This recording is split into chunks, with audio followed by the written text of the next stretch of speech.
Bem-vindos ao Da Capa à Contra Capa. A eletrificação das sociedades é uma realidade cada vez mais intensa. A procura global de eletricidade continua a aumentar de forma persistente, em especial desde 2010, de acordo com os dados da Agência Internacional de Energia. Portugal, de resto, terminou em 2025 o ano com um novo recorde de consumo de eletricidade. A transição energética pressiona esta tendência. Usos contemporâneos também, tão diversos, como a expansão dos centros de dados, o arrefecimento de edifícios em contexto, aliás, de temperaturas crescentes, ou a explosão do mercado de veículos elétricos. Será que estamos realmente preparados para esta dependência da eletricidade nas nossas vidas? Que investimentos e planeamentos são necessários para evitar, por exemplo, disrupções, como o recente apagão ibérico? Algumas questões para esta conversa sobre como viver num admirável mundo elétrico. Convidámos para o nosso programa desta semana João Crispim, o presidente da Cooperativa de Energia Copérnico, e Luís Rebelo, Policy Manager da Cleantech for Iberia, que nos vai explicar o que faz já a seguir neste programa da Capa à Contra Capa da Renascença em parceria com a Fundação Francisco Manuel dos Santos. Obrigado por terem vindo. Luís Rebelo, Cleantech for Iberia é uma iniciativa para, no fundo, a Península Ibérica esteja tecnologicamente limpa nesta transição. É isto? Sim, é isso. Nós trabalhamos precisamente com investidores e com inovadores e funcionamos como uma plataforma e como uma voz destes investidores e destes inovadores. Funcionamos também um bocadinho como think tank, precisamente porque acreditamos que a Península Ibérica é the place to be em termos de transição energética. Temos todas as condições para liderar esta transição. Queremos ajudar a atrair indústria limpa para a Península Ibérica, fazer da Península Ibérica até um novo Green Industrial Hub na Europa, que achamos que temos todas as condições para competir com a França, com a Alemanha, com outros países também igualmente industrializados, precisamente porque temos muita energia barata e limpa disponível para João estas Crispim, indústrias. E a Cooperativa Copérnico, que já existe há alguns anos, o que é que faz exatamente? Bom dia, obrigado. De facto, a Cooperativa Copérnico nasceu em 2013, já tem uns anitos, e desde então tem vindo sempre a crescer. O que fazemos é temos um eixo de produção de energia renovável, portanto com esses sistemas instalados em locais já artificializados, nomeadamente, e que produzem energia elétrica. Temos também uma componente de comercialização, portanto somos comercializadores, tal como são os restantes. Podemos ter energia copérnica em nossas casas, por exemplo, e depois, para além disso, temos toda uma componente de serviços também e dinamização de coisas como comunidades de energia renovável e outras tais.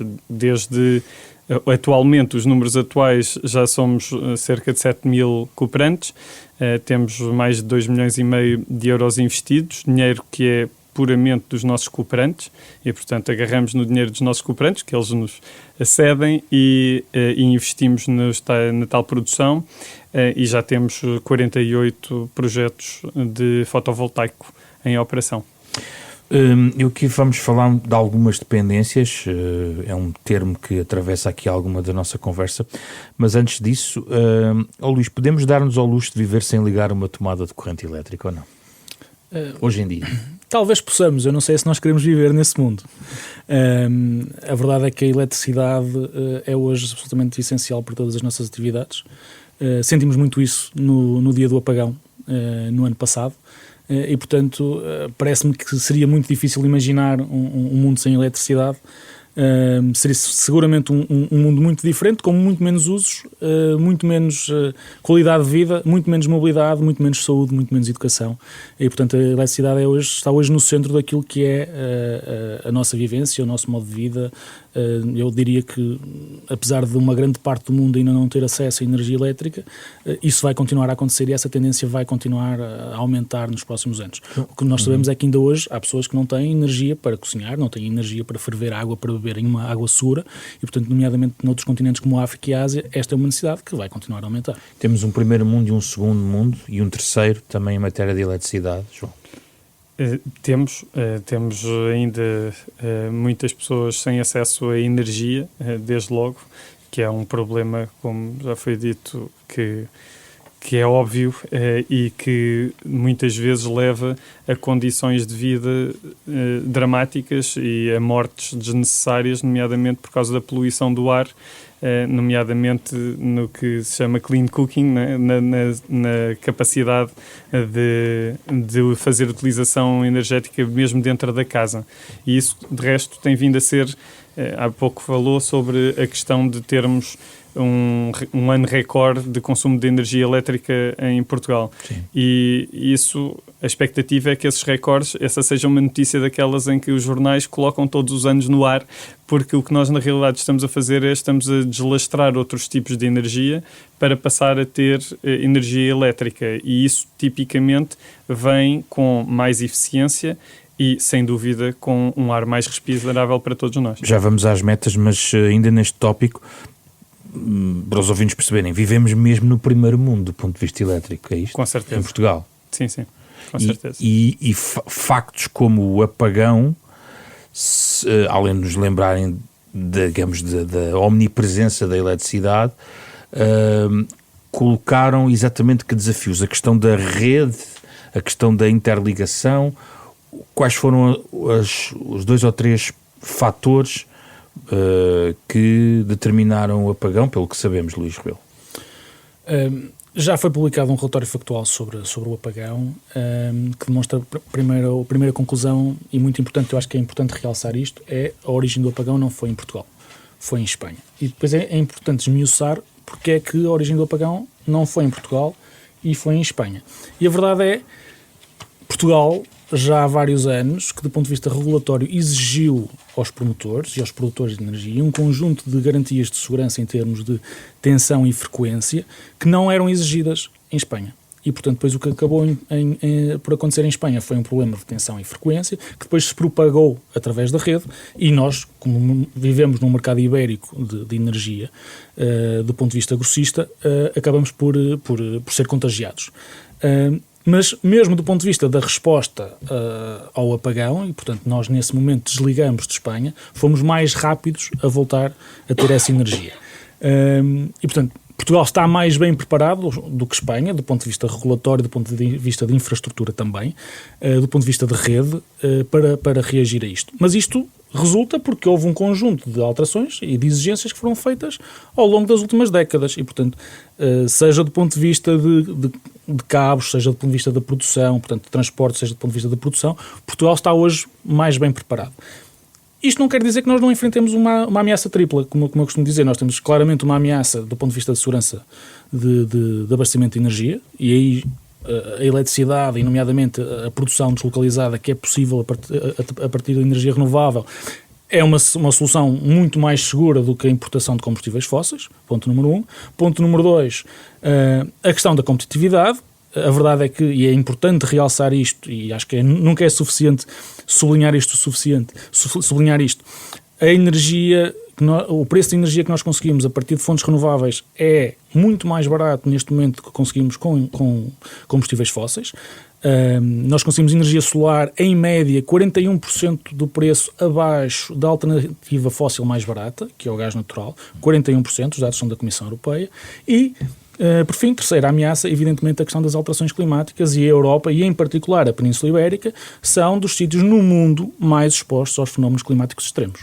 Mas, Luís, só para clarificar este ponto, há um mercado ibérico de eletricidade e, portanto, há alguns anos que nos habituámos a pensar de forma ibérica neste processo. Isso é um processo inelutável e o reforço tem que passar sempre o entendimento entre Portugal e Espanha nesta matéria. Se o apagão teve como base também alguma discrepância em andamentos, digamos, entre os dois países, a harmonização dos dois países está a caminho, está cada vez mais consolidada? Sim, está a caminho, e o apagão também serviu para isso, porque há este conjunto de conclusões ou de recomendações que saem deste apagão. Essa é inevitavelmente uma delas, esta questão da resiliência da rede, mas depois há toda uma dimensão europeia que também está a avançar e que é importante que avance. Nomeadamente as infraestruturas de ligação, as interconexões com o resto da Europa, nomeadamente nos Pirineus e no Golfo da Biscaia. Tudo isto fará tendencialmente a rede bastante mais resiliente a este tipo de choques, a este tipo de ameaças, e até no futuro a eventuais ataques cibernéticos. João, em que ponto está a rede, digamos assim, para aquilo que nós consumimos e para aquilo que queremos consumir? Só uma nota um bocadinho de estatística e peçamos que me ajudem se eu cometer alguma irregularidade do ponto de vista técnico, mas estamos aqui a falar neste momento de 53 terawatts-hora de consumo atingido no final de 2025. Mas a verdade é que o planeamento gostaria de chegar a 90 em 2030 para a aplicação do Plano de Energia e Clima, que aliás deve merecer agora aqui uma revisão. Ou seja, apesar de tudo, ainda se quer andar mais rápido. E a rede aguenta? Perguntam as pessoas. Tem de se fazer com que aguente, mas antes só dar só uma coisa, porque há bocadinho falámos sobre se Portugal estava no primeiro mundo da energia elétrica, e acho que também é justo referir aqui uma coisa complementar, que é que em Portugal o número de famílias que reporta não conseguir manter a sua casa adequadamente quente durante o inverno ronda os 20%. Nós somos o pior país da União Europeia nesta estatística. Só para comparação, por exemplo, no caso da Áustria, este valor é de 4%. Mas a infraestrutura está lá, João. A infraestrutura... Em Portugal? O nosso problema principalmente tem a ver com a própria utilização e a falta de isolamento das casas, por exemplo. Portanto, aqui o ponto é que quando nós pensamos em energia, nós podemos estar a pensar na energia que nós precisamos de fornecer, mas temos também de perceber qual é a necessidade, exatamente, a necessidade e de onde é que vem essa necessidade, para que é que está a ser utilizada. E se ela estiver a ser utilizada numa casa que não tem isolamento, obviamente vamos precisar de muito mais energia, e essa energia, mesmo sendo mais económica, mesmo sendo 40% mais económica, não é suficientemente económica atendendo aos rendimentos das famílias. E, portanto, há que também perceber que tudo isto é o mesmo tabuleiro de jogo. Portanto, temos, por um lado, o lado do fornecimento e o transporte da energia, mas também temos de olhar muito para o lado do consumo e perceber onde é que esse consumo está a ser feito, por quem é que está a ser feito, como é que está a ser feito e se há maneiras mais eficientes de o fazer. Pronto, era só por causa desta clarificação relativamente ao primeiro mundo. Relativamente à rede, a questão é que uma coisa é a quantidade de energia que nós precisamos, outra coisa é quando é que precisamos dela. E isso faz muita diferença, porque só por exercício mental podemos imaginar que nós temos esses 53 terawatt-hora a serem necessários numa só hora do ano, versus a serem necessários em diagrama de bloco, que é o que se chama ter sempre a mesma necessidade ao longo de todas as horas, ao longo de um ano. Isto são duas redes completamente diferentes. Portanto, o que é que nós precisamos na rede? Nós precisamos de garantir que a rede é capaz de transportar a energia de onde ela está a ser produzida para onde está a ser consumida, nos momentos em que ela quer ser consumida e nos momentos em que ela está a ser produzida. Preparada para os picos, portanto. Preparada para os picos, mas tentando retirar ao máximo esses picos. O que nós queremos fazer, tanto quanto possível, é adequar. Portanto, nós passamos de um sistema em que nós produzíamos sempre que queríamos, consoante a necessidade que tínhamos. Era um sistema absolutamente despachável, é como isto se diz. Nós, com a evolução, com a utilização de energias renováveis, as energias renováveis efetivamente estão disponíveis quando temos sol, quando temos vento, quando temos água, e depois a gestão judiciosa destes recursos deve ser feita em conjunto com as cargas. O que isto significa é que nós o que queremos fazer cada vez mais é ter cargas que possam, de certa maneira, ser adequadas, a alguma parte delas, à existência de recurso renovável no momento. E, portanto, se nós conseguirmos dar sinais de preço, se nós conseguirmos dar incentivos a que tal aconteça, a minha própria necessidade da rede para os picos reduz. Okay? E essa é uma coisa desde logo importante. O que é que isto significa na prática? Significa que, por exemplo, uma coisa que é absolutamente necessária é haver uma melhor gestão da informação. Uma melhor gestão de ter esta camada de informação que permite transmitir os sinais necessários para que essas alterações de comportamento possam acontecer. E isto pode acontecer nas indústrias, como pode acontecer em nossas casas, por exemplo, com o carregamento do veículo elétrico, a ser feito no momento em que eu tenho mais disponibilidade de recurso, e não necessariamente nas horas em que tendencialmente as pessoas poriam de outra maneira. Mas existe um regime de zonas de grande procura. Isso mexe com a rede neste momento? Existem zonas com grande procura, sem dúvida, e nessas zonas de grande procura devem ser acauteladas produção, que é a vantagem da produção distribuída. Deveríamos querer colocar produção mais próxima da procura e depois fazer uma gestão de sinal de preço, nomeadamente para garantir que, quando há disponibilidade do recurso, há o consumo e vice-versa. Portanto, aqui a questão é o objetivo que será não dimensionar uma rede para um hipotético aumento enorme da ponta, mas sim reduzir essa ponta alisando-a mais para os outros lados. E isso, nomeadamente, já agora, significa também que muito investimento tem de ser feito ao nível da rede de distribuição, por exemplo, portanto, redes mais locais, para uma gestão, porque antigamente tínhamos 3 ou 4 centros produtores e depois esses 3 ou 4 a energia tinha de ser levada para as zonas de consumo.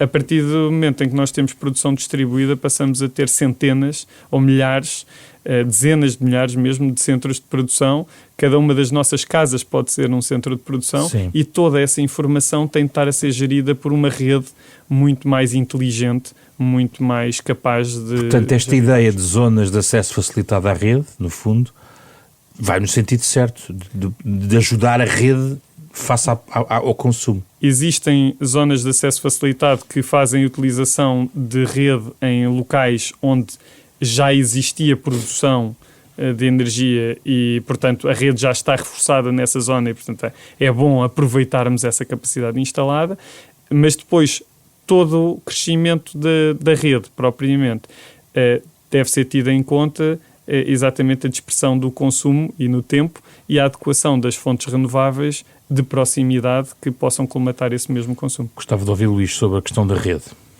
Sim, o que nós temos em Portugal ou dos principais problemas que nós temos, na verdade, tem a ver com temos imensos produtores de energia que se querem ligar à rede e não o conseguem. Temos entre 10 e 20 gigawatts de produção que estão neste momento praticamente parados, porque a própria administração pública não está a ser capaz de avaliar os pedidos e dar essa resposta. Esse é um problema grande que nós temos e que se liga a toda a temática da transição energética e até do ponto de vista do investimento destes promotores. Esse é um problema sério e se quisermos um ponto de gargalo ou um bottleneck para toda a transição. E, portanto, essa é uma dimensão muito importante em termos de rede. Uma outra dimensão de gestão de rede que é importante é a dimensão da digitalização do controle da rede. Quanto mais digitalização nós tivermos no controle da rede, mais informação vamos ter, mais dados vamos ter e melhor podemos gerir a rede. Um ponto que o João realçou aqui, que eu também gostava de realçar, é a possibilidade de nós fazermos mais e melhor com a rede que temos. Portanto, se nós tivermos mais dados, nós vamos conseguir medir melhor e vamos poder gerir melhor, não só a produção, mas também o consumo. E quanto mais flexibilidade nós tivermos dos dois lados, melhor será isso também. Um caso típico, por exemplo, é a questão do armazenamento. Nós podemos utilizar a energia renovável que nós às vezes produzimos e estamos a vender a custo zero porque não há consumo que justifique um preço superior e podemos armazenar essa energia, nomeadamente, por exemplo, através de baterias térmicas, para uma utilização posterior. Isto faz com que a gestão da rede seja mais eficiente e possamos, no limite, até evitar investimentos adicionais em rede e, por via disso, poupar dinheiro. Porquê? Porque, depois, evidentemente, esses investimentos também vão ter um custo associado. E, portanto, nós podemos, com a mesma rede, acelerar esta transição ou podemos, evidentemente, investir mais e gastar mais dinheiro. Sendo que estes investimentos em rede depois vão à tarifa das famílias e das empresas. Alguém vai ter que os pagar, Alguém vai ter de os pagar, são as famílias. E, portanto, quanto mais eficientes nós formos nesta gestão, melhor. Mas deixe-me só voltar aqui à questão da rede e da pressão sobre ela. Muita dela, assim, há constrangimentos da própria administração, mas também há oposições, certo? Sim. E aqui não falta diálogo, não falta capacidade de encontrar terrenos comuns, porque se calhar dos dois lados querem uma transição energética com o mesmo princípio. Estamos a falar das comunidades locais, por muitas exemplo, vezes. sim. O fenómeno Not in My Backyard, Sim. que há um bocadinho estava a falar com o João. Sim, isso acontece muito. Evidentemente que tem que ser claros para as comunidades locais quais é que são os benefícios, em primeiro lugar. Idealmente, e como também já aconteceu no passado, as próprias comunidades locais terem alguma coisa a ganhar com a instalação da produção de energia e com infraestruturas de rede. Por outro lado, muitas vezes também é preciso perceber que há um bem comum mais largo do que o local em específico onde são instalados esses projetos, e a administração pública tem também a obrigação de, apesar de às vezes haver algum ruído em torno dos projetos, fazê-los avançar. Não apenas e só na questão elétrica, mas noutras formas de energia e de extração, por exemplo, tem havido muito esta discussão da transição de energia se fazer muito com alguma tensão em relação a comunidades locais. Isto não é específico da rede elétrica, quer dizer, é um desafio comum. Parece não ter sido encontrado uma forma de diálogo com as comunidades, certo? Sim, é verdade. Há muito caminho para fazer aí. Eu acho que as comunidades locais têm-se organizado e têm conseguido fazer valer muitas vezes os seus pontos. É muito importante que se consiga chegar a esse ponto intermédio, se quisermos, haver aqui, se calhar, até entidades que possam facilitar este contacto. Tem que ser mais claro quais são as vantagens para as comunidades locais, porque isso muitas vezes não existe. Isso pode ser em investimentos na própria comunidade, pode ser do ponto de vista de remuneração das entidades locais. Acho que há um conjunto de benefícios que podem ser tangíveis, os benefícios têm de ser tangíveis, porque é muito difícil chegar a uma aldeia, a uma localidade, numa serra e dizer, olha, aqui vamos fazer uma extração de minério, e as pessoas veem destruída a sua paisagem, veem muitas vezes destruída aquilo que é a identidade, às vezes até patrimonial e geográfica da região, e não veem nada em troca. E, portanto, eu acho que esses benefícios têm de ser tangíveis. Mas, por outro lado, acho que também as pessoas também, muitas vezes, é preciso passar a mensagem de que a alternativa a não fazermos a transição energética é pior.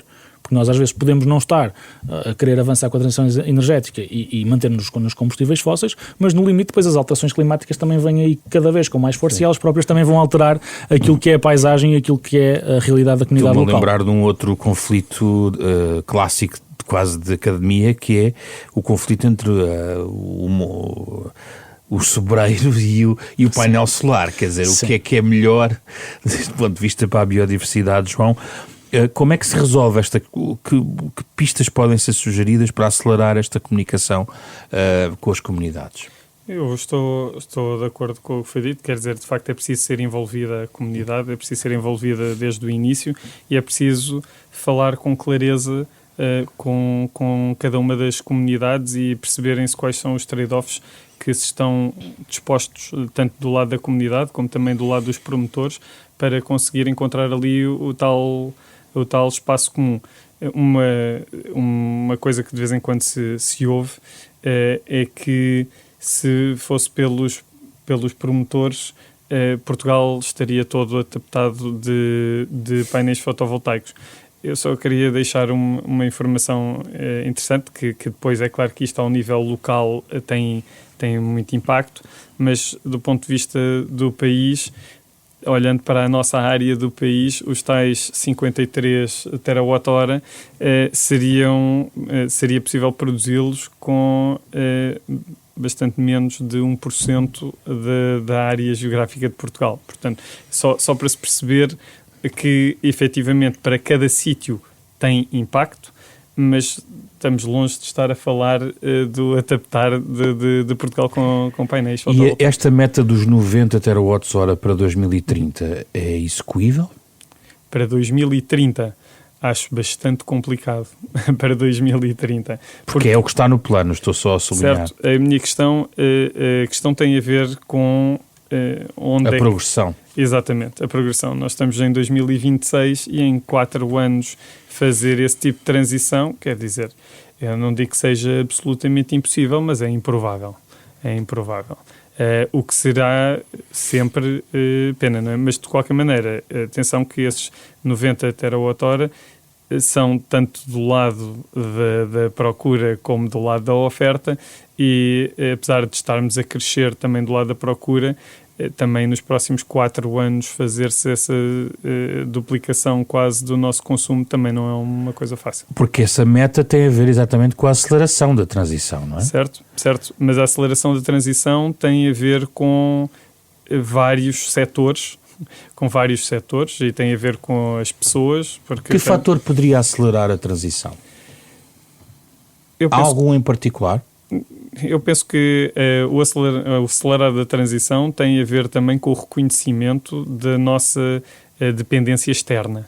E, portanto, à medida que se vai tornando cada vez mais clara a diferença entre ter a cana de pesca ou ter o peixe, nós vamos começando a conseguir incorporar as decisões mesmo nas empresas.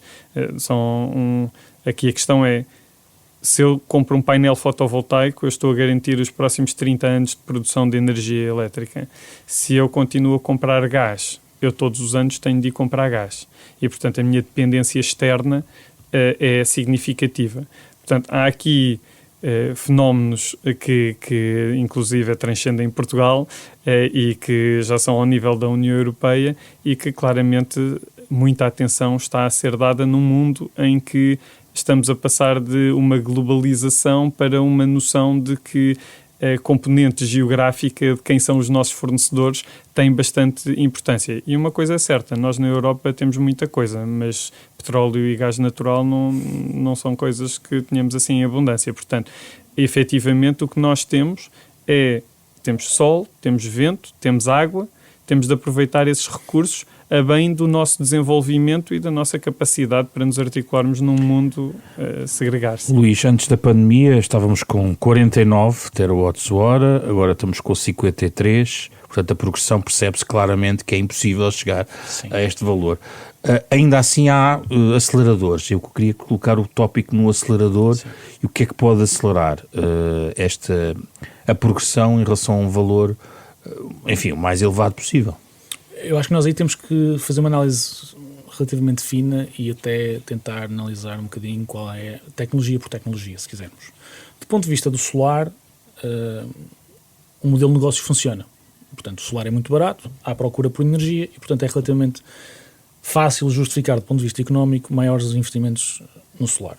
Temos depois as dificuldades que falávamos há bocadinho, seja da resistência de algumas comunidades, seja, fundamentalmente, eu acho que a maior parte do país não tem uma real noção da gravidade do problema que nós temos ou que estamos a enfrentar do ponto de vista da aprovação de projetos solares em Portugal. Porque é grave, é isso? Porque é muito grave e há muitos investimentos parados e provavelmente a cair por falta de resposta do ponto de vista de licenciamento e, portanto, é preciso muita simplificação de procedimentos e, em termos de solar, essa é a principal dimensão.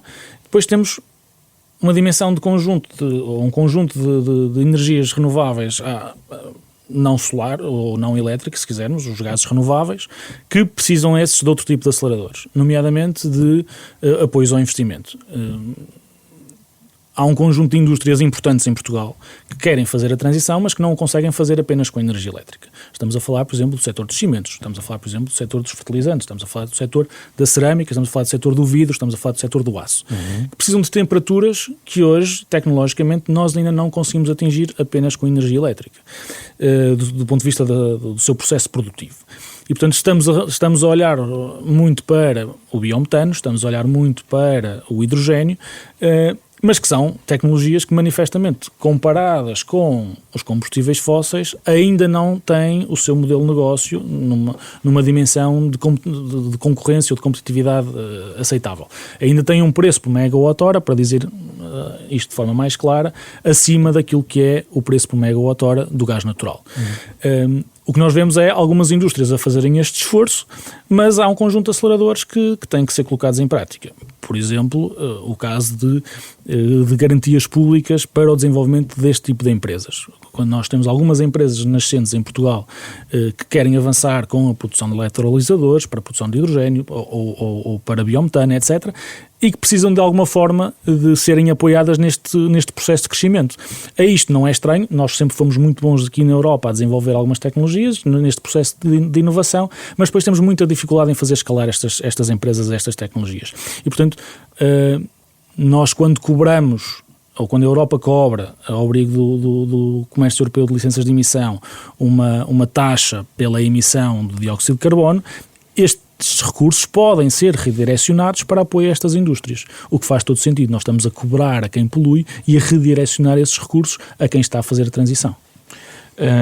Deste ponto de vista, quer dizer, o programa não é para sindicar as políticas de governo, mas há no pipeline, digamos assim, a necessidade, ou por exemplo medidas de incentivo à produção de biometano e outro para 2026, já aqui falámos um bocadinho das zonas de grande procura de eletricidade, mas por exemplo quando vejo aqui os objetivos enfim, agora estou a falar de transporte e eletricidade. O Presidente da REN dizia que fizeram 250 km de linha em 2025 e que têm previsto para este ano, 2026, 430 km. Não é preciso escalar ainda mais isto ou é completamente incomportável porque depois há os tais limites também do território, João? Eu penso que quando nós estamos a falar da rede de transporte ser aumentada, pode haver várias razões técnicas para o fazer, mas eu direcionaria a questão muito mais para o lado da rede de distribuição, onde, nomeadamente, a necessidade de incorporação de uma camada de informação e de dados está muito mais ausente. A nossa rede de transporte já há muitos anos que tem vindo a fazer esse caminho de uma forma muito mais decisiva. Também tem muito menos quilómetros de linhas do que tem a rede de distribuição, mas é de facto na parte da distribuição que nós estamos a ver uma necessidade particular para conseguir, nomeadamente, dar origem, finalmente, a coisas como comunidades de energia, por exemplo, não é? Comunidades de energia renovável, e que vão obviar, nomeadamente, o trânsito nas linhas de transporte. Vão diminuir essa necessidade. Ainda bem que fala desse tópico, que eu penso que há muitos ouvintes que gostariam de explicar um bocadinho melhor esta questão da comunidade de energia e também, no fundo, essa descentralização e se é possível ou não entrarmos num paradigma verdadeiramente descentralizado desse ponto de vista. Eu acho que muitos ouvintes têm esta dúvida, João. Eu penso que, como em muitas coisas na vida, não é preciso apostar apenas numa forma de organização, mas sem dúvida que as comunidades de energia renovável são uma das formas essenciais para nós apostarmos, para conseguirmos fazer uma transição energética que vá para além de ter meia dúzia de players a controlar a produção centralizada para meia dúzia de players a controlar a produção descentralizada. Isto é, temos aqui uma oportunidade para efetivamente abrir muito mais o setor da energia, nomeadamente às populações locais, nomeadamente às comunidades. E, portanto, aqui a ideia de uma comunidade de energia, o que inclui é que haja uma produção local e uma gestão local dessa energia produzida, de forma a colmatar grande parte, se não toda, mas pelo menos grande parte dos consumos energéticos dessa comunidade. Mas há muitas forças que se opõem a isso, João. Como em tudo na vida, todas as transições geram sempre anticorpos, nomeadamente de quem vê o seu papel diminuído. E, portanto, sim, é natural que assim exista. Mas aí, lá está. Compete à política pública dar um empurrão? Era o que eu ia dizer. Equidade não é igualdade de tratamento e temos de pensar quais são as maior-valias ou as externalidades positivas. Para falar em economês. Exatamente. que cada sistema, cada modelo de organização tem, e temos de alguma forma incluir isso, porque se nós temos como parâmetro absolutamente único o preço, nós já percebemos que isso não gera o modelo otimizado de longo prazo. Nós tivemos como modelo único o preço durante uns anos na Europa, nomeadamente com a questão do gás russo, e depois a seguir o gás foi utilizado enquanto arma, reduzindo o estoque antes da entrada da Rússia na Ucrânia. Portanto, a questão é, há múltiplos fatores que devem ser considerados e deve-se pensar como internalizar essas externalidades positivas de maneira a conseguirmos tratar de uma forma desigual o que é desigual à partida. Só assim conseguiremos chegar a um modelo mais interessante. Luís, conseguimos fazer a transição sem este modelo de comunidades de energia? Eu acho que é possível, mas é mais difícil. E, portanto, a questão é que se queremos fazer a transição sem as comunidades de energia. Eu acho que nós não queremos fazer a transição sem as comunidades de energia.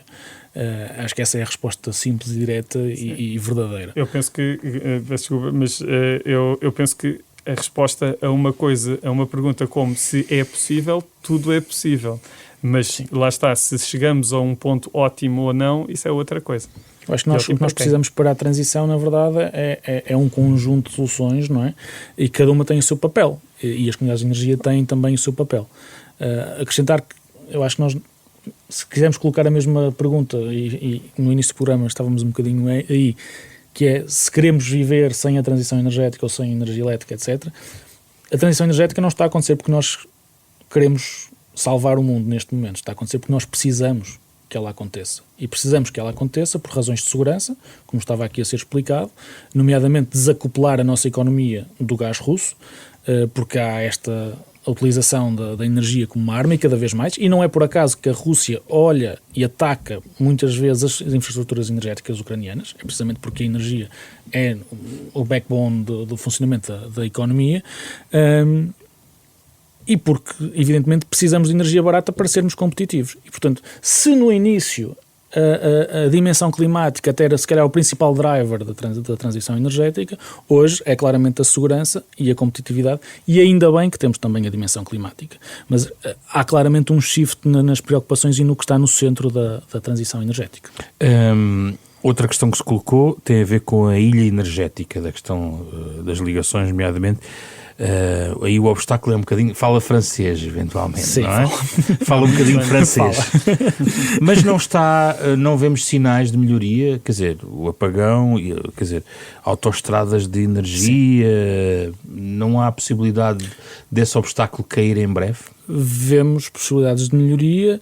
Eu neste momento ainda sou um bocadinho cético à concretização dessas possibilidades, mas a verdade é que ainda em dezembro, portanto, o mês passado, a Comissão Europeia lançou uma nova lista de projetos de interesse comum, exatamente, e estão cá essas interconexões. Que têm, se quisermos, há duas faces na mesma moeda aqui. Há uma dimensão muito importante de segurança de abastecimento de energia elétrica e, portanto, mais dificilmente o apagão teria acontecido se nós tivéssemos uma ligação mais forte à França, e isso é muito importante. Há uma segunda dimensão de exportação de energia renovável. O que é positivo, se quisermos, como um todo para a Europa, mas tem pelo menos um contra, que é muito claro, que é nós neste momento, como vivemos numa ilha energética, temos muita produção de energia renovável, temos muita energia renovável barata. A partir do momento em que nós conseguimos exportar mais energia renovável através dos Pirineus e através do Golfo da Biscaia e entrarmos numa lógica mais de mercado europeu de energia, se quisermos, tendencialmente os preços vão subir. E, portanto, eu acho que nós temos mesmo que aproveitar estes próximos anos para fazer desenvolver a indústria em Portugal e em Espanha, porque, avançando com estes projetos, é bom para a segurança de abastecimento, pode não ser tão bom para a competitividade e para os preços de energia em Portugal e em Espanha. Eu acho que esse é um fator fundamental para se ter em conta. Eu compreendo que a maior parte dos produtores de energia renovável queira ver a interligação a existir, exatamente porque conseguem apreciar o preço daquilo que produzem, mas efetivamente o que não faltam no mundo são países que têm recursos, nomeadamente energéticos, e depois não é isso que os torna países particularmente ricos. Portanto, é muito mais interessante do que exportar quilowatt-hora, é exportar equipamentos, materiais, bens que têm um valor acrescentado muito superior e, portanto, que consigamos reter também na Ibéria, em Portugal em particular, reter parte de uma cadeia de valores que tenha mais valor acrescentado, efetivamente. Portanto, eu sou menos rápido. Portanto, historicamente, França sempre foi difícil de fazermos as interligações com França, e não era por acaso, era ao contrário.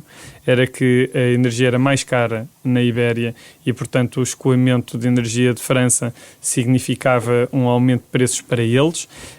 Agora que a situação está revertida, penso que é bom pensarmos estrategicamente para o assunto e não saltarmos à primeira oportunidade com um pensamento antigo, que era: isto é bom para nos baixar os preços. Não é bom para nos baixar os preços. Tem efeitos, como já foi dito, nomeadamente de segurança e maior inércia de sistema, mas também há outras formas de colmatar esse tipo de problemas e, portanto, seria potencialmente interessante pensarmos duas vezes sobre o impacto. Luís? E só para, se calhar, dar aqui um bocadinho de colorido em termos de números, em 2025, em Portugal, o preço médio por megawatt foi de 65 euros. Na Alemanha foi de 90 euros. A previsão para Portugal para o próximo ano é uma quebra de 16% no mercado grossista, portanto reduzindo para 55 euros. Isto quer dizer que Portugal está a caminhar no sentido de se tornar ainda mais competitivo no custo da energia. É muito importante aproveitarmos esta oportunidade em linha com o que estava a ser dito. Luís, explique-me só depois como é que se liga, por exemplo, a questão do hidrogénio verde e as opções ibéricas deste ponto de vista. Eu acredito muito no consumo local do hidrogénio. Sou um bocadinho mais cético em relação à questão da exportação de grandes quantidades de hidrogénio, não só pela dificuldade técnica dessa exportação, mas precisamente porque Portugal tem ótimas condições para a produção desta energia, do ponto de vista de moléculas de hidrogénio, e é uma ótima oportunidade precisamente para atrairmos a indústria que precisa destes gases renováveis. Nós, durante muitos anos, tivemos houve uma agenda muito grande a nível europeu que acreditava muito na exportação de hidrogênio a partir de Portugal e Espanha para ir alimentar a indústria no resto da Europa.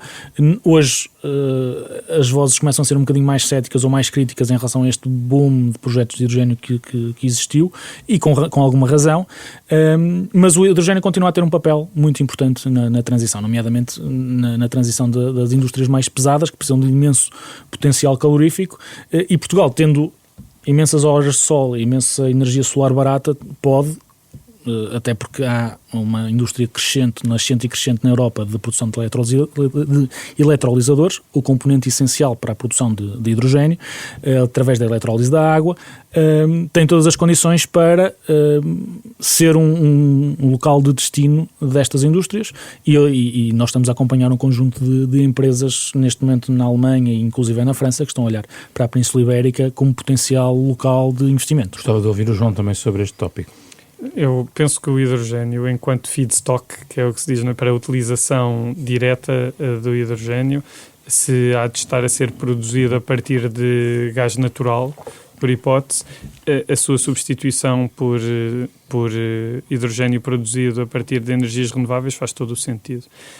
Partilho claramente o ceticismo sobre transporte de hidrogênio, acho que é um non-starter para quem queira fazer um bocadinho a física, as contas para os rendimentos que estariam aí envolvidos, mas para produção local e consumo local, nomeadamente para necessidades de feedstock, faz para mim todo sentido, desde logo a quantidade de hidrogênio que é utilizado para fertilizantes, por exemplo, e que tipicamente é utilizado a partir de gás natural, temos aí claramente espaço para tal.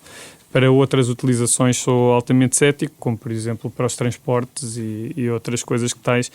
Acho que simplesmente a eletricidade e as baterias estão a resolver diretamente, e não faz sentido nenhum estarmos a fazer conversões que só perdem rendimento.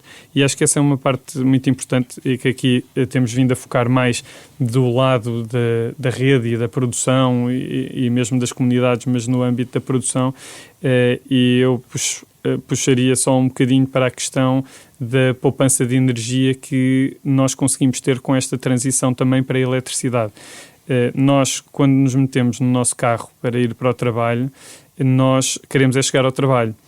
o facto de 60% ou mais da energia que está contida no combustível do nosso carro estar a ser convertida em calor, que na melhor das hipóteses, quando está fresco, utilizamos para aquecer um bocadinho o habitáculo, mas tudo o resto é dispensável.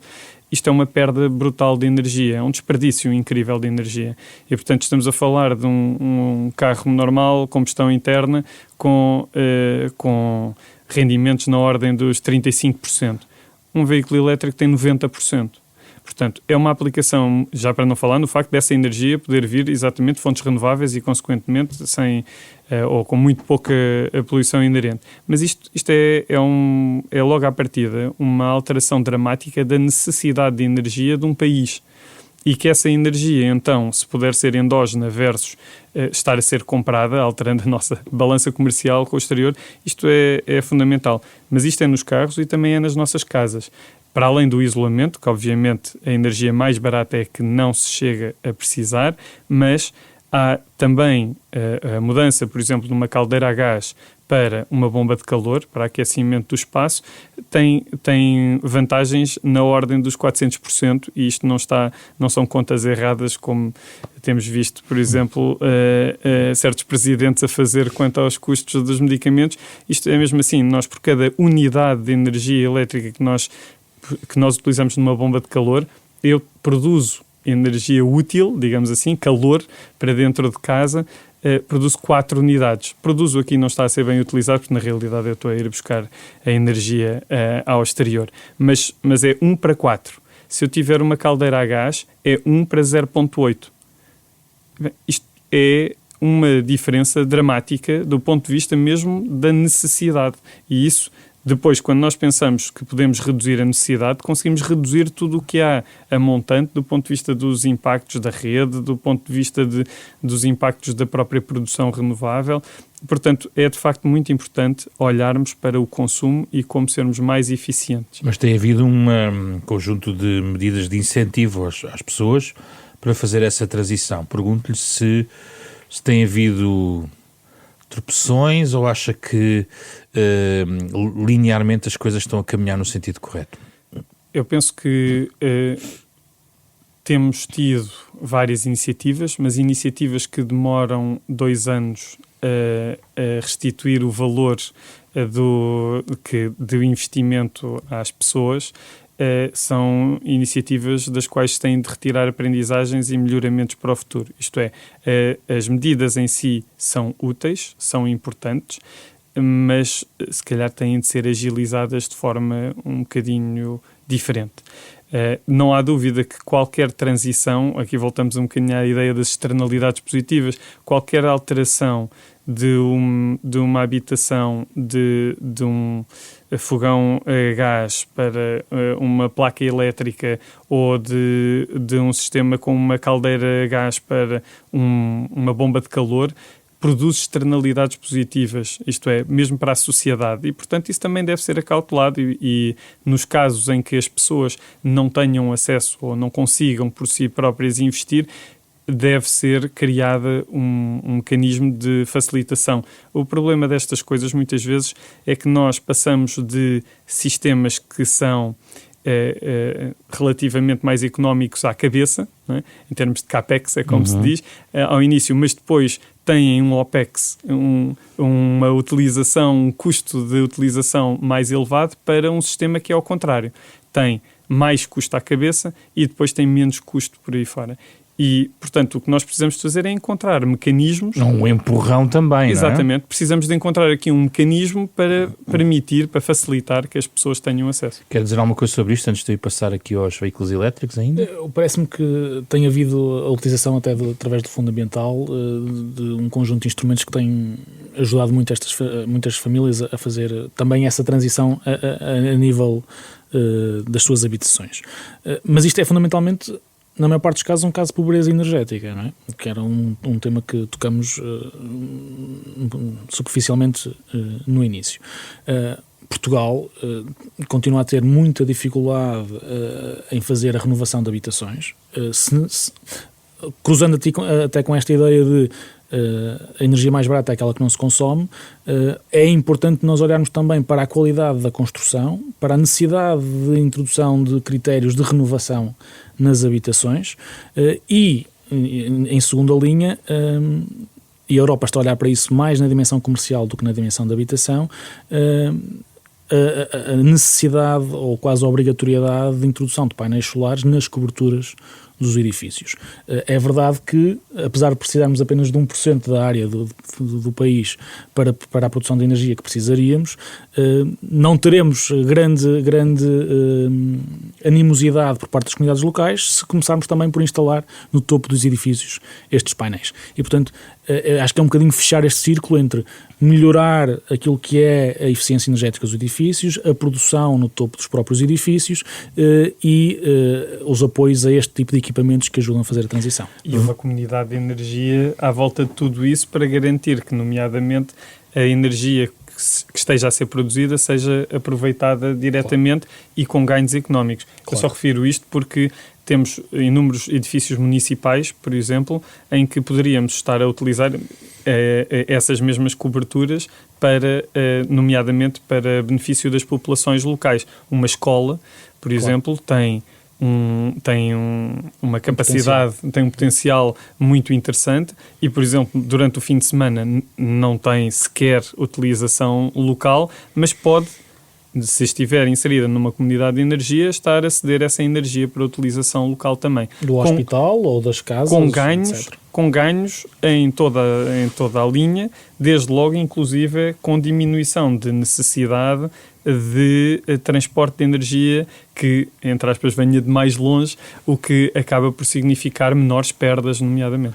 Veículos elétricos, é possível também acelerar a transição? É um tema muito debatido. Sim, é possível e isso está a acontecer.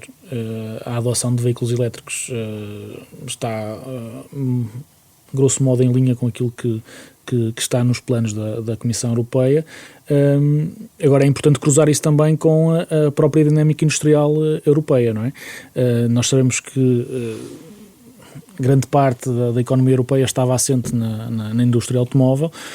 Há muitos desafios que estão relacionados com isso, nomeadamente emprego. Nós vemos que a economia alemã está a passar um momento de grande dificuldade em termos de crescimento económico.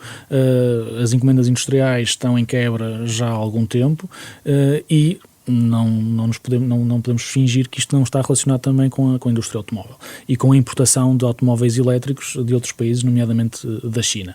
E, portanto, esta dimensão automóvel, o que nós vemos é a tentativa de alguns países de impor algumas barreiras à entrada de automóveis elétricos de outros países, que vai, por um lado, limitar ou pode limitar a adoção, e depois um bocadinho um jogo em dois tabuleiros da parte da Alemanha, porque as grandes marcas automóveis alemãs também têm muito interesse comercial na China. E a nossa rede? Milhares de automóveis a carregar à noite ou durante o dia, a rede aguenta? Perguntam muitos ouvintes. Essa é implícita na pergunta, está quase a solução, é que é durante a noite e durante o dia. A questão está em, se nós pensarmos na utilização diária, média dos veículos, a necessidade energética suplementar não é catastrófica para a rede. A questão está em saber modular essa necessidade. Portanto, se nós todos chegarmos a casa, mais ou menos ali entre as 7h30, por aí, e todos ligarmos e tivermos... A questão é onde, não é? E tivermos ligarmos onde? Logo à partida, mas mesmo que seja possível ligar, porque quando estamos a falar da rede, estamos a pressupor que já é possível ligar, e vamos imaginar que todos ligamos e todos damos ordem ao mesmo tempo para começar a carregar, isso pode ser um problema. Mas isso seria uma gestão com uma venda nos olhos, quer dizer, uma gestão de rede com uma venda nos olhos. Os veículos elétricos podem ser, pelo contrário, uma ferramenta muito interessante de gestão de rede. Portanto, pode-se imaginar a coisa ao contrário, porque se estamos a falar de uma capacidade de baterias distribuída incrível e que consegue funcionar não só como um estabilizador da rede, mas inclusive enquanto um armazenamento. Vamos só dar um exemplo para ser mais concreto. Vamos imaginar que durante o dia, se o carro estiver parado e ligado nas horas de maior produção solar, o carro percebe que tem um sinal de preço e carrega durante essa hora do dia. Depois, durante a noite, se por hipótese não há tanto vento e certamente que sol não existe, não é? O que nós poderíamos fazer é utilizar essa mesma energia para descarregar localmente. Isto dentro de uma banda de conforto, de gestão do próprio carro, porque sabemos que no dia a seguir temos de voltar a sair, não é? Mas a verdade é que os carros hoje em dia, a capacidade que têm de bateria face àquilo que utilizam diariamente, estamos a falar de ser bastante confortável já hoje, de dispor de 30% da bateria do carro para fazer esse tipo de ajustes. O que é absolutamente essencial para todas estas coisas poderem acontecer é haver uma digitalização, nomeadamente da rede de distribuição. Voltamos àquela questão. Uma digitalização e uma gestão ativa da rede, e que todas estas peças funcionem em conjunto e que se alimentem mutuamente. Mas a capilaridade da rede para este efeito ainda está longe de estar preparada para um aumento substancial da procura a este nível, ou não? Está. Nós ainda temos muito caminho para fazer em termos da disponibilidade de pontos de carregamento, nomeadamente nas habitações. O que estava aqui a ser dito é muito importante, porque, de facto, o ideal é haver fluxos energéticos, rede de veículos e veículo-rede, o que aumenta a resiliência da rede, por um lado, e o que nós podemos estar perante é uma enorme bateria distribuída, não é? O que aumenta a resiliência da rede, por exemplo, até em caso de um apagão. Ou uma família que viva um bocadinho, ou que tenha a sua própria moradia, pode, no limite, utilizar a energia que estava carregada no veículo para iluminação ou para carregamento, ou seja, o seu consumo energético normal.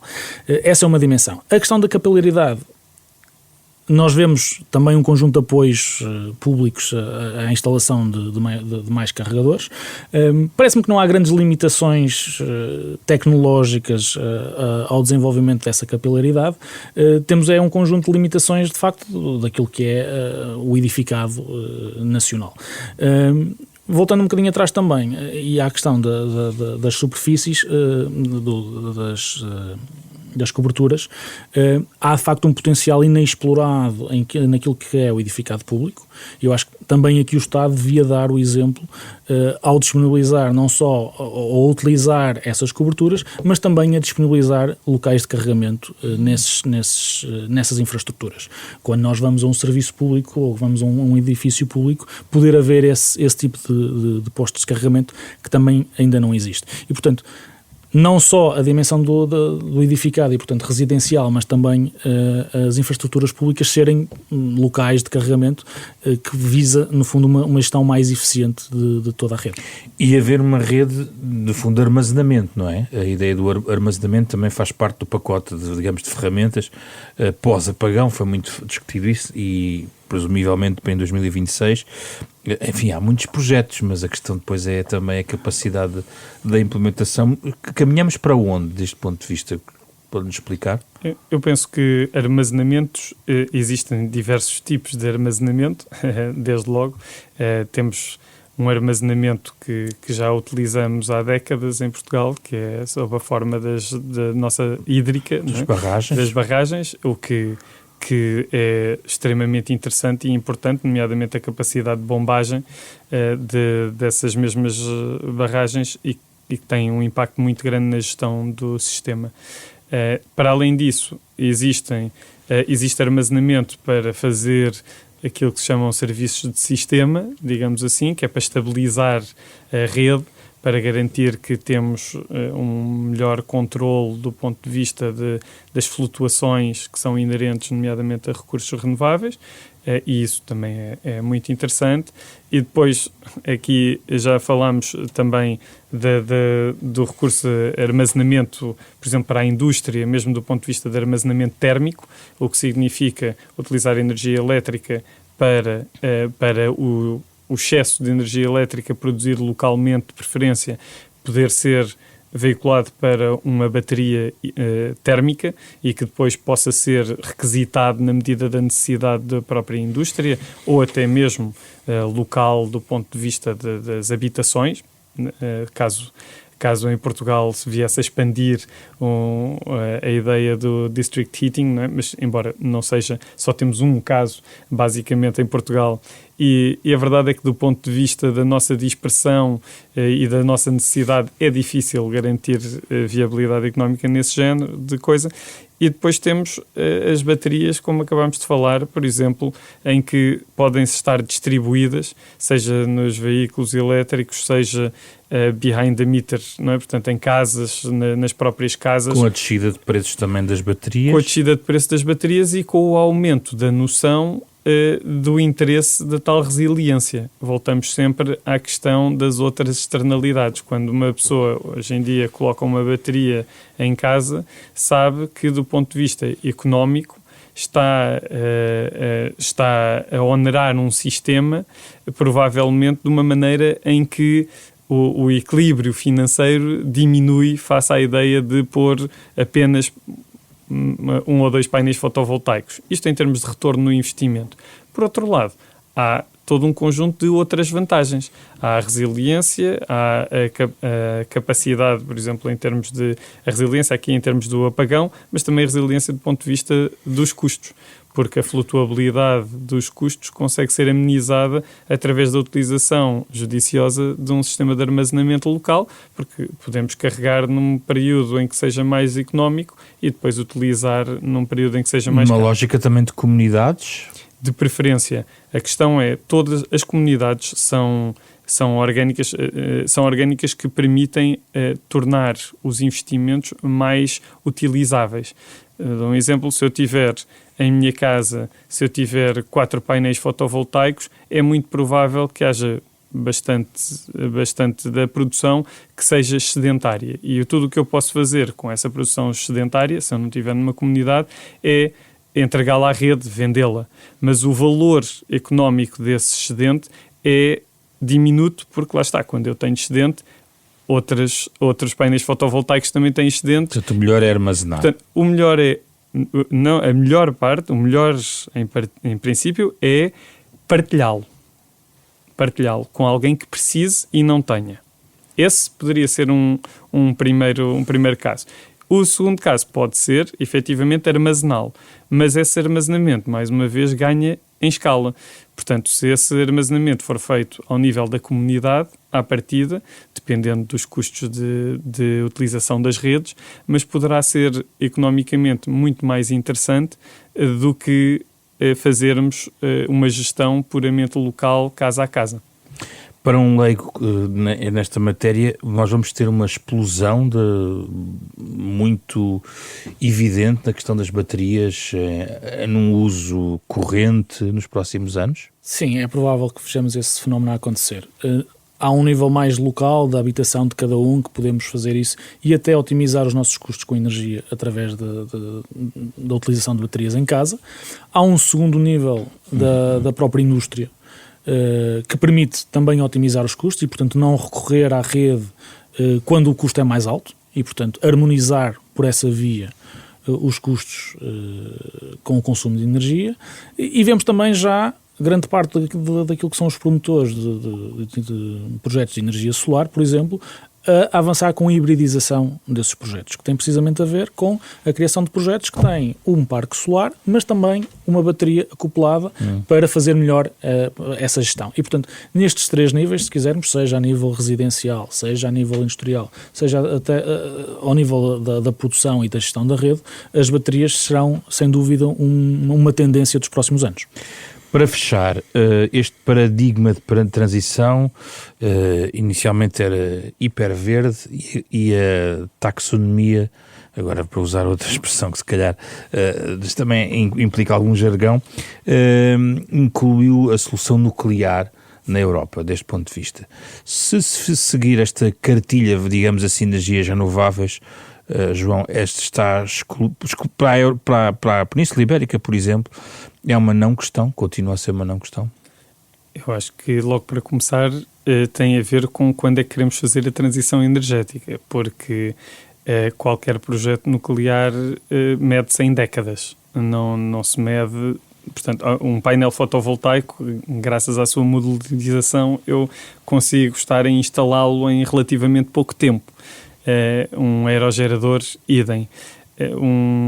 Uma produção nuclear, estamos a falar desde alguém ter a ideia até, de facto, começar a produzir 12, 15 anos.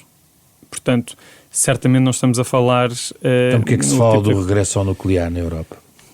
É uma excelente questão, mas que tendo em conta que nós, do ponto de vista de dependência externa para o combustível nuclear, o tempo de montagem de uma central nuclear, não estou a imaginar que seja, e para além de mais, o custo. Também temos uma dependência externa num aerogerador. É verdade, mas mais uma vez a questão é que, ponto número 1, o aerogerador, do ponto de vista de tempo, consegue ser montado em muito pouco tempo. E assim que eu o compro, eu acabei de comprar 25, 30 anos de produção de energia elétrica. Isso não é verdade no caso de um reator nuclear que continua a necessitar de combustível e, para além de combustível, um conjunto de outras... Como a questão dos resíduos e da segurança. Eu ainda nem estava a entrar na questão dos resíduos, mas é também um fator. E o que nós vemos é que, do ponto de vista de preço, todas estas questões acabam por transformar o preço do nuclear também numa coisa que simplesmente não é competitiva com as energias renováveis. Neste momento, se estamos a falar de nuclear na Europa, e é importante definir que estamos a falar de nuclear na Europa, estamos a falar de 3 vezes o preço de energia produzida solar, a partir do solar, por exemplo, ou do fotovoltaico, 3 e mais vezes o preço. Portanto, nós claramente, do ponto de vista de competitividade, competitividade, rapidez, claramente a aposta deve ser renovável. Do mundo mais elétrico, Luís, o nuclear faz parte ou não do mix essencial para a Europa? Eu não sei se há uma resposta certa para todos os países e para todas as geografias. O que me parece é que em Portugal, seja numa dimensão... Ou seja, nós temos um conjunto de soluções à nossa disposição que, por razões de preço, não faz sentido, por razões de necessidade de segurança energética, não fará muito sentido e, portanto, não é uma resposta competitiva. Mas isto, atenção, eu estou a dizer isto com base nas atuais soluções tecnológicas do nuclear. Nós não podemos garantir que daqui a 5, daqui a 10 ou daqui a 20 anos não surja uma nova solução tecnológica e tenha havido muita inovação no setor nuclear, na dimensão nuclear, que possa fazer sentido e que possa ajudar e que possa ser parte do conjunto de soluções de produção de energia. Com as soluções que existem atualmente, tendo em consideração o preço, tendo em consideração o tempo necessário para o desenvolvimento do projeto, não são soluções que possam ser competitivas no mercado. Mas pode não ser só o novo projeto, pode ser simplesmente não desligar a instalação existente. Exato, e por isso é que eu estava a dizer soluções diferentes para países diferentes. Nós não temos nuclear instalado em Portugal. Mas Espanha tem. Espanha tem. E Espanha está a prolongar tendencialmente a vida dessas centrais. E, portanto, não há uma resposta, não há one size fits all, não há um fato que sirva de igual forma a todos os países. Para Portugal não faz sentido, para outros países poderá fazer mais sentido manter essa produção do que estar a construir centrais de ciclo combinado a gás. E, portanto, nós temos que olhar para a circunstância de cada país. Claro, só uma clarificação. Aquilo que eu estava a falar de nova capacidade, claro, e não a manutenção do existente. Muito obrigado pela vossa presença, Luís Rebelo, João Crespim. Falámos sobre este admirável mundo elétrico e os seus desafios nas decisões que têm que ser tomadas ao nível da política pública, mas também, como percebemos aqui nesta nossa conversa, nos gestos dos cidadãos e nos contributos que podem dar a esta transição energética. Da Capa à Contracapa é um programa da Renascença em parceria com a Fundação Francisco Manuel dos Santos, com o genérico original do pianista Mário Lajinha. A versão integral da nossa conversa, como sempre, está na versão podcast, disponível nas plataformas habituais e também nos sites da Fundação Francisco Manuel dos Santos e da Renascença. Fizeram o programa esta semana Rui Glória, João Campelo, Ana Marta Domingues e José Pedro Frazão. Na próxima semana voltamos para falar sobre outro tema.